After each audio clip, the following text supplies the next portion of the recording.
Welcome to Wellness Rebranded. We know there is so much conflicting health and fitness advice out there. And you're tired of the wellness fads, endless diets, and impossible standards that make you feel like nothing you do is ever enough. You're ready to tune into your mind and body and feel empowered around health. This is the Wellness Rebranded podcast. We're the healing trio here to help you redesign your relationships with food, fitness, and yourself. I'm Elizabeth, registered dietitian and certified intuitive eating counselor. I'm Maria, licensed mental health therapist. And I'm Tara, personal trainer. Together, we're changing the narrative on health away from diet culture, hustle culture, and toxic positivity and towards healthful self-care. So grab your water bottle and get ready to laugh, learn, and grow. And let's start rebranding your wellness journey. Welcome back to another episode of Wellness Rebranded. I'm Tara, and I'm here with Maria and Elizabeth, and today we are talking about the difference between mindful eating and intuitive eating, and we're going to talk about some tips to practice both. Elizabeth. Well done. Yes, this is a question that I get a lot and something that I think a lot of people are confused about or just don't really even know the difference. So Me. yeah. So, all right. Well, if you had to guess, what do you think is the difference, Maria? Okay, so mindful eating is that you are in the present moment, enjoying your food. Okay. Intuitive eating is you are listening to your body and what your body needs at that time, and you give that to your body. Sort of. Yeah. I mean, that's not wrong. I just would say there's more to it than that. Oh, I'm sure. So well done, though. So mindful eating is exactly what you said, the technique of being fully present with your food, mind, and body while you're eating. Mm-hmm. And intuitive eating is really a framework to heal your relationship with food, to connect with your body wisdom, and to practice health-promoting self-care. So what does that really mean is probably what you're thinking. It sounds like practicing both of these simultaneously would be helpful. Well, so what's fascinating is that I would argue that you can be a mindful eater without being an intuitive eater, but that it's probably not possible to be an intuitive eater without being able to be a mindful eater. Oh, interesting. And that doesn't mean that you need to sit down and every meal has to be the most mindful sensory experience ever. But you do need to be able to tune into the present moment, to tap into your body, to experience the food so that you can land on the way of eating that feels good for you, which is what intuitive eating is all about, listening to your body and finding that, I call it kind of like your forever feel-good food solution. I love how you said body wisdom. Yes. Like, I think I could be a mindful eater, but I don't know how to be an intuitive one.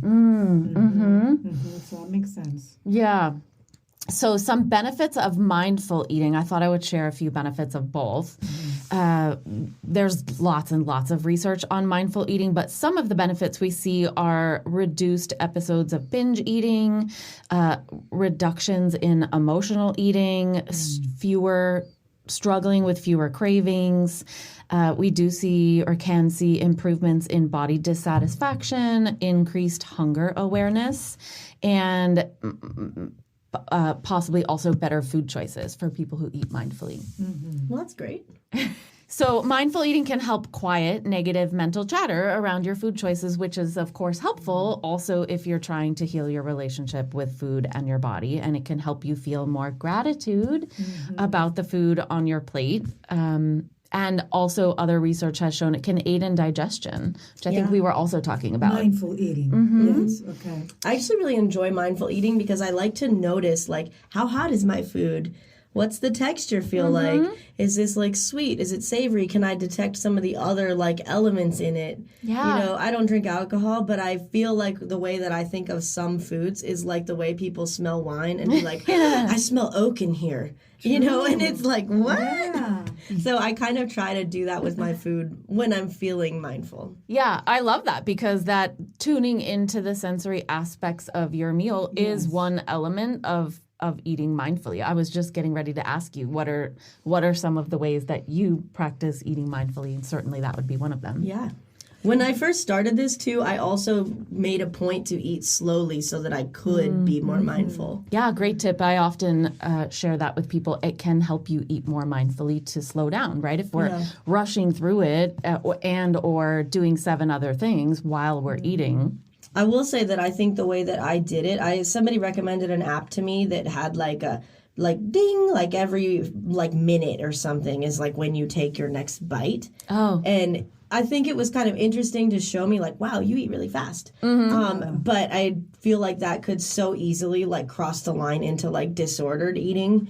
And like, honestly, who wants to eat their meal while they have a ringing in the background? Yeah, I was thinking, like, that's unpleasant. As you said, that sounds a bit stressful. I would think of that almost like I sometimes walk people through a guided mindful eating exercise that we do with either a raisin or like a piece of I personally choose the dark chocolate because who wants to eat a raisin when you can pick dark chocolate? Oh, yeah. Agreed. But it is a very slow, super mindful, tuned in sensory experience, but you're not going to eat every meal that way.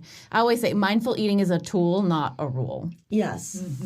And going back to the senses, we do know how uncomfortable or not nice it is when you're like really stuffy and you eat and you cannot taste the food and you're like, oh, I can't taste anything. Like that's when it's not as satisfying. You have it until you lose it, kind of thing. It's like, so we have it there, but maybe we're not.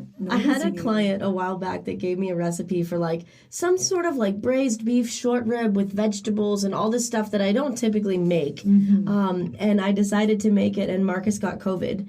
And he couldn't taste any of it or smell any of it. And he was so disappointed. Right. But it was so much work that I'm not making it again. So it was really like a disappointing meal for him, even though it was delicious. So that's when it's so important to be able to... Yeah, you want to be able to tune in and experience your food on all the levels. Yeah, taste the food. Yeah, absolutely. Yeah, so you guys have landed on a few of the tips I would share, which is definitely tune into the sensory aspects, slow down. We also want to practice being in the present moment when we're trying to eat mindfully. So how do we do that? By, sometimes I always share with people, not every meal can necessarily be the most mindful, but can you make the first bite mindful? Can you just pause before you dig in, take a deep breath, notice the food on your plate, and does it look good? Does it smell good? That first bite, how does it taste? And if you can only do that, that's great. That's better than not doing that, Baby right? steps, right? That's what we always talk about. Yeah. Little tiny steps add up to big, big changes. Yeah, and if you have a little bit more time, you want to do a 3-bite check-in. So one at the beginning, one in the middle, one at the end. That's a great way to just notice how's the food tasting? Is it shifting at all from the beginning? How am I feeling in my body? So whatever works for you. Another tip that I share with people, which obviously you're not going to do this all the time or probably even often, but if you really want to practice eating mindfully, eating with your non-dominant hand will force you to bring your senses to what you're doing. Yeah. Because that sounds like a mess. Yeah, right? Sometimes you do those exercises where you have to write with your opposite hand, and it's always interesting. But I feel like I have to concentrate so hard to do that. Yeah. And you can bring a little bit of that attention to your eating that way. And then this is a really, really big component of it. I would say both mindful and intuitive eating is letting go of judgment. What do you mean? So I mean that negative self-talk about, well, I should be eating this or I shouldn't be eating that, or how can I be hungry, or I have guilt about the thing that's on my plate, or any other kind of self-judgment, self-criticism that would come up. That's an area, many of these areas are where intuitive eating and mindful eating overlap a bit, but that's a big one. Yes. Is like we're trying to get to neutral about our food choices and allow it to be pleasurable. Yes. Going back to negative self-talk. Yes, absolutely. And then also just when it comes to kind of being present with your meal, think about what all the things you do when you're eating. You know, it's really common to eat at your desk or to eat while you're scrolling through social media or to stand up and like take bites of food in between, you know, working or running around your house, or eat while you're in the car because you're racing here, there, and everywhere. And, you know, some element of like that's just real life. But are there opportunities where you don't have to do that and you can be a little more focused on how you're eating? It makes me think of family meals. Like those are the only times that I think I enjoy my food even, you know, more. Yeah. Is because we are actually taking the time to sit at the table. Nobody's on their phone. Nobody's, you know, we're focusing on each other and our food. So it's, you know, having it every now and then, as much frequent as you can, those sit-down meals. I love the sit-down meals. Right? I love family meals. I always had them growing up as a child. I've tried to do them as often as possible. In my family, I would say most nights we did always have family dinner. And there's so much research behind the benefits of family meals. We should actually maybe do an episode on that one time, because I would love that, because I'm trying to get that to be habit in my home, and it's a challenge for me for sure. Yeah. The evening is such like a rat race that it's like, oh my gosh, I want to cook this nice meal, but we really only have like 20 minutes before bed, so dino nugs it is. Yeah. Well, it doesn't matter what you're eating. I mean, the research truly shows it's not so much about what you're eating. It's the act of sitting down and eating together with your children. But here's like a super quick tip on that. Is it doesn't matter which meal it is. So people hear family meals and immediately think dinner. But if it works better for your family at breakfast or lunch or snack time or whatever it is, it really is about the act of sitting down, sharing a meal, having conversations, spending the focused time. So just sometimes we need to reimagine, right? In my house is breakfast the biggest one. Saturday and Sundays is a good time to sit down. And emotionally talking, what a great time to check in with each other. Okay, how are you doing? And you create that pattern. You know, it makes it part of, you know, your family dynamics too, every now and then, as much frequent as possible, again, to have those times to let's sit down, share a meal, and check in. What were your ups and downs of your week? How are you doing? Anything you want to bring to the table, literally, about anything we want to talk. And that, it's so important. I remember when my kids were smaller, every now and then one of them would sort of grumble about, well, why can't we be like so-and-so's family? They just put the food out and people come and eat it whenever they want. And like, oh, why do we have to sit here and eat it? I remember grumbling about that as a kid. But I think they've really come to love it. I mean, now, like, what's for dinner and when are we eating? And, you know, like it's mostly fun. And many times they enjoy things they'll never tell you. Right. So keep at it. Yes, that's true. Keep at it. Okay, so that's kind of the ins and outs of mindful eating. Now let's turn to intuitive eating a little bit more. So essentially, intuitive eating is a much broader framework for really healing your relationship with food, mind, and body. Whereas mindful eating is more of a, I would say, narrower focus. We've done lots of episodes on intuitive eating at this point, but just as a quick recap, there's lots and lots of research behind it also. It was an approach that to food, nutrition, self-care created by two dietitians, Evelyn Tribole, Elise Resch, over 25 years ago. And there's 10 principles of intuitive eating. If you haven't heard it, I really suggest going back and listening to our 3-part series where we go through each principle one by one. But I would say the main tenets of intuitive eating are kind of really eating for pleasure and emotional satisfaction, which if you think about it is so different than how food is presented in diet culture. It's really being able to self-regulate your eating, which for the most part, all of our bodies are equipped with the ability to regulate our eating. We have hunger cues, we have fullness cues, we have digestive cues, we have other body wisdom, and really diet culture pulls us away from that. Intuitive eating is about getting back in touch with that, rebuilding that trust. It's really about, you know, tuning out diet culture, breaking up with diet culture, and letting go of dieting rules, and then also kind of making peace with food in your body. So getting to that place of self-trust where you can eat and enjoy all the foods without guilt, without feeling like you can't bring some of them into your home because you just feel like you would eat them all or it wouldn't feel good the way that you would eat them. And then really it also incorporates joyful movement and gentle nutrition and healthful self-care. Mm-hmm. And there's lots and lots of studies showing the benefits of intuitive eating. Things like really simple, maybe having more energy, improved moods, improved digestion, being more consistent with kind of your healthful eating routines, being able to keep those previously kind of forbidden foods back in your kitchen and your pantry, minimize cravings, minimize food guilt, improve lab markers. I mean, that really, truly the benefits just kind of all, better body satisfaction, lots and lots of awesome benefits. Which in the end promotes your emotional well-being as well. Oh, of course. And and physical health, and all the relationship with your body as a whole is what do you want to get into when you talk, doing things with yourself. Yeah, and there are definitely studies to show that intuitive eating is linked with improved life satisfaction, emotional well-being. Yeah. So it really is about healing your relationship with food, mind, and body. Yeah. And the benefits of that are pretty far-ranging.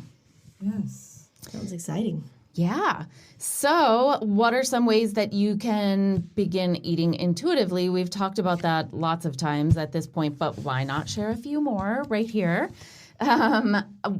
I guess one place I often start with clients that is sometimes surprising, and actually I love when it does turn out that our first sessions end up this way, because I just think it's so not what people are expecting when they come in and sit down and talk to a dietitian. Is like people are used to kind of getting these prescriptive ways of eating, right? And instead, a way that you can kind of lean into intuitive eating is starting with satisfaction, asking yourself the question, not what should I eat or what am I supposed to be eating, but what sounds good to me right now? What would I enjoy eating? And you can go through some of those sensory things, right? Do I want something cold or hot or sweet or savory, smooth, crunchy? What do you think, like, when we do things, when you start realizing what foods actually feel good in your body or not, right? Like there are foods that are not, my body doesn't, it's like, that doesn't feel good. And then you start getting to know your body that way. It's like, these kind of foods give me energy and make me feel good in whatever way you feel good, or vice versa. How does that go into that? Absolutely. So intuitive eating is all about listening to your body. Right. So if your body is telling you, hey, every time, I'll make it up, every time, you drink a glass of milk, you get a stomach upset or you get really gassy, bloaty, then obviously it would be an act of self-care for you not to drink a glass of milk, right? And everybody's body is differently. And so it's a good question, because I think in intuitive eating we talk a lot about all foods can fit, right? All foods can fit in a health promoting diet.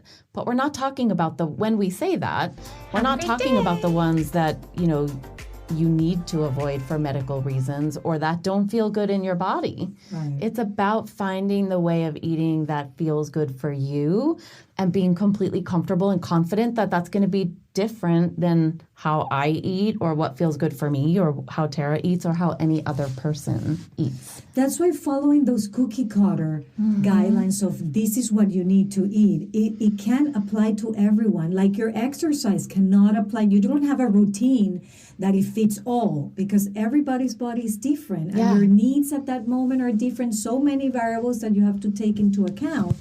But we see it's like, oh, this works for so-and-so, it will work for me too. No, but when you have that relationship with your body and you know your body, then you might have an idea what absolutely work or not just a list of ingredients or a list of things, but your knowledge of you. Yeah, which is actually another great kind of tip if you're out there thinking about, okay, how can I get started with this, is start practicing radical curiosity, right? Like, what does it look like to be radically curious about my body, about my hunger signals, my fullness signals? What do they feel like? How do I know? Is it pleasant or unpleasant hunger? How does this meal feel in my body versus this one? Which one Did one or the other give me more energy? Did they hold me over longer? Were they more satisfying? Did it not feel good, right? Correct. Just, oh gosh, I notice, I love the phrase, isn't that interesting? Like, isn't that interesting? I don't feel so good after this meal. I'm uncomfortably full. Oh, okay. Instead of having all sorts of judgment and negative self-talk around that, can you pause and ask instead, maybe some questions you might ask, for example, are, how hungry was I before I started this meal? Was I overly hungry and therefore I ate really quickly and differently or more than I normally might in response to that urgent hunger? Was I having what emotions was I feeling before I sat down? Was I sad or stressed or something else that contributed Bored. to that? Yes. I almost never have my clients do a food journal. That's not really what I'm about.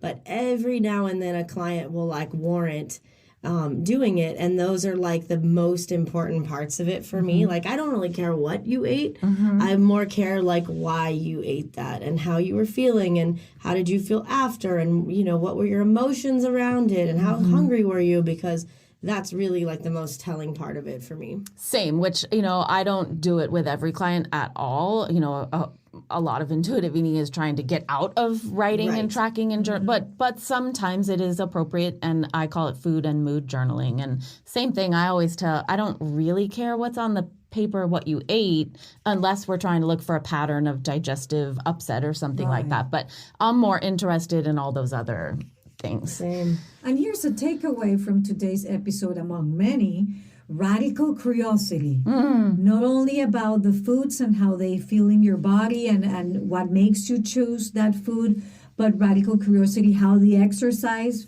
feels in your body and how an emotion feels in your body, or what was the emotion happening before you did such or something.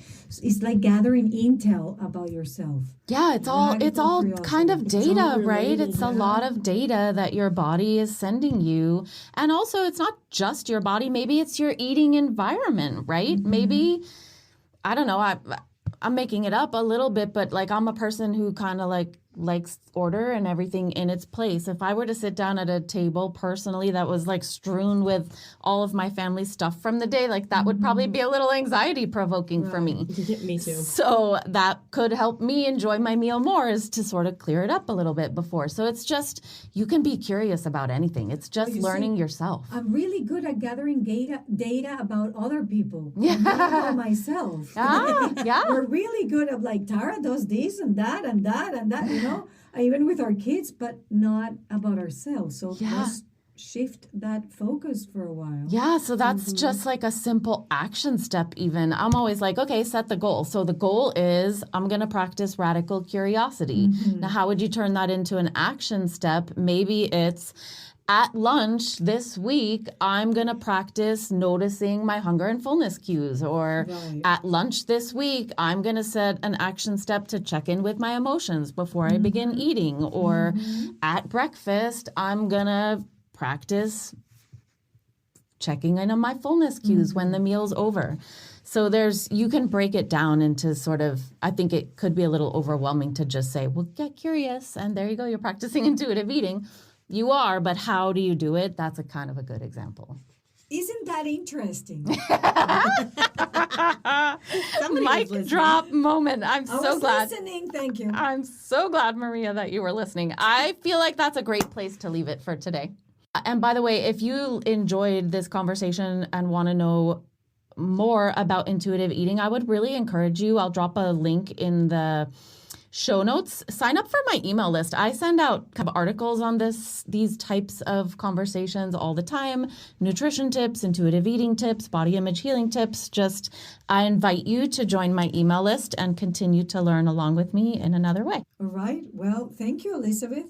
And thank you everyone for listening. And if you like this episode or any other episode or all episodes and more episodes, feel free to leave a review, some rating, give us some love, and we will see you next time. Love it. If you would like to connect with us offline, we would love to connect with you. You can find me at Elizabeth Harris Nutrition on Facebook and Instagram. And you can find me on Facebook or Instagram at Tara DeLeon Fitness. I'd love to hear from you. And you can find me on Instagram at coaching_therapist. And I would love to connect with you too. Have a great day.